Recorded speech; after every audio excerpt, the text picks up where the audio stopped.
We have already started the work of standardizing the standard for SMS in Indian languages and all other requirements for working on mobile in Indian languages. So these are some of the proposed activities under this, which you can look up on the W3C India office site. For lack of time, I will not cover this. So all this probably I have spoken. We have a TDL portal, tdl.mit.gov.in, which can be looked up, and ildc.gov.in, which is the data center. And we also have a publication Vishwabharat@TDIL, which you can look up for the TDL work. We are working with the international bodies ISO, W3C, Unicode, ELRA, LISA, IETF to work on all the technology standards, linguistic standards, and the encoding standards and the web standards. So we are also going to couple with NIST and other ACM SIGIR for the CLIA standards. So we are aware that there are no formal courses for the manpower generation in this area. So we have put up some program at Select Institute under our projects by funding those institutions to run MTech program in computational linguist or knowledge engineering at Anna University, IIT Hyderabad, Utkal University, and PG diploma is also being run. So some manpower is being trained which can work further on these projects and on these areas. Thank you. Sonalata, that was a depth of information you gave us.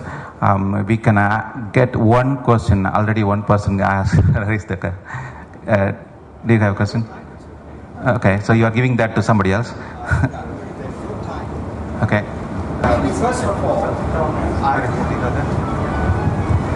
Thank you, Chairman. I want to thank you, and I'm sure everybody will join me in this for a brilliant presentation. I've been interested in this area for the last 10 years, and I can tell you in the last half hour you have given me, at least speaking for myself, a whole lot of things that I didn't know existed. I'm talking about with relationship to Tamil and internet. I just have two very specific questions. One is, even though there are other countries with multiple language environments, are you the country which is dealing with the most number of languages, especially constitutionally recognized languages? Yes. You are the one. Yes. Okay. The second thing, which is actually a request. He differs. We'll ask him what is the difference of opinion. Okay. Michael will. The second question is very specific. I come from Singapore, and in Singapore, though it has a full language official policy, for some reasons we have decided to go with only English for e-government. Okay. But part of the problem is the resources that we have to allocate for doing translation work to other three languages, including Tamil. Now, you seem to have done a hell of a lot of work in this. Now, is there any attempt if there is a request for some kind of bilateral help, would you be prepared to do that? Yes, definitely. And not only for that, if I may speak for my friend Malaysia, which is also a country which uses Tamil extensively, yes, whether you would be willing to help. Yes, we will. Actually, I was going to make this request that this is an opportunity for me to get across to a whole new lot of IT experts who are present here from various countries and have some languages in common with us. So I have requested Mr. Venkatrangan already to provide the email list of everyone.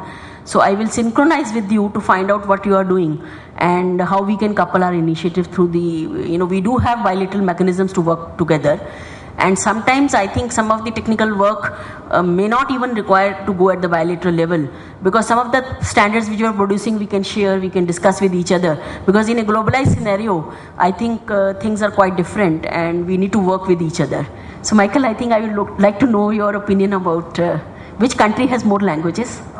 There are several countries that have more languages, and they have to recognize them because they're very militarily adamant and willing to blow up things to prove how important their languages are.